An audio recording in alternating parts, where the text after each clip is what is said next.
አባ የሚበላ ዛሬ እኮ አዲስ መኪና ልገዛ ነው 2.5 ሚሊዮን ብር በጭቂ አሁን ወደ ባንክ ቤት እየሄድኩ ነው። እባክሽ እቴ ከነጋ ምንም የሚበላ አልቀመስኩም። በፈጣሪ ብለሽ የሆነ ገንዘብ ስጪ።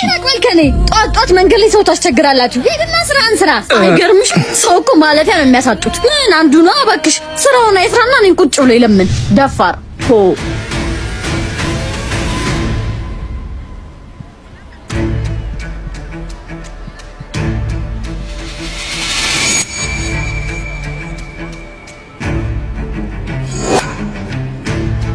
ሁለት ነጥብ 5 ሚሊዮን ብር እኮ ህይወቴን ይቀይረዋል።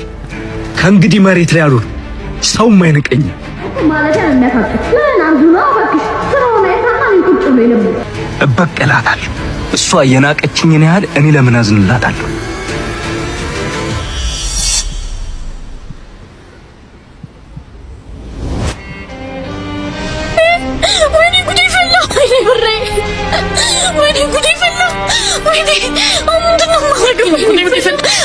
አባት 2.5 ሚሊዮን ብር የተጻፈበት ቼክ አግኝተን የድርጅት ነው እሱ ካልተገኘን ይታሰራል።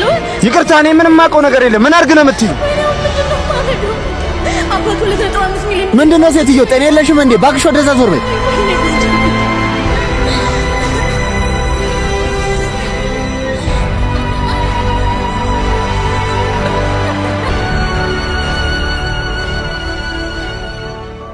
እናት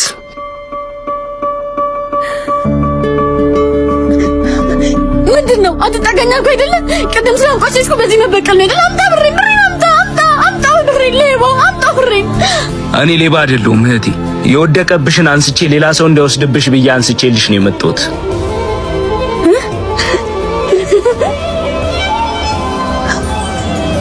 ቆይ አንተ እንዴት አልወሰድከውም? ማንም እኮ አላየህም ነበር።